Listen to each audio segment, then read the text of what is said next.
गोर लगै छी, अपने सबके मिथिला संस्कार पर स्वागत करै छी। एकटा गौरी पूजा के गीत दै छी, से सुनू।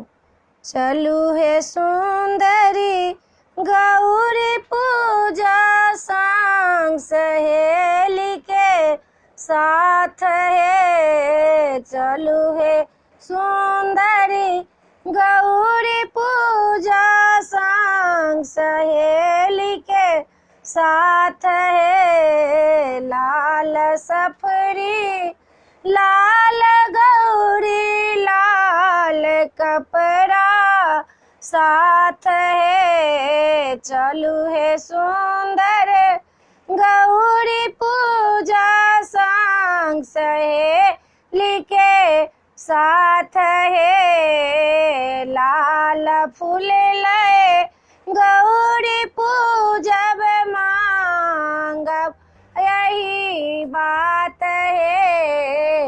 लाल फूल लय गौरी पूजब मांगब यही बात है।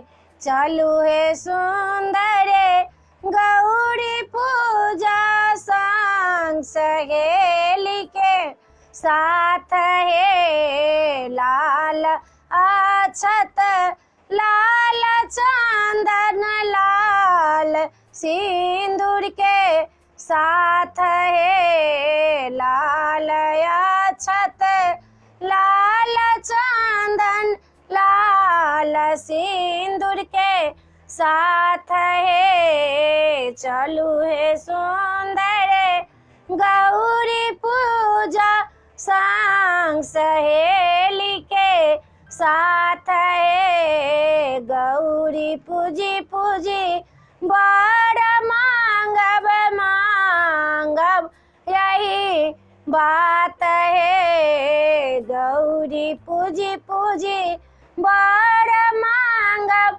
मांगब यही बात है। चलू है सुंदर गौरी पूजा संग सहेली के साथ है। वीडियो में यह छला।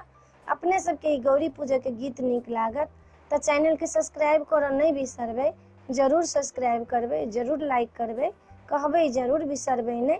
जय मिथिला जय।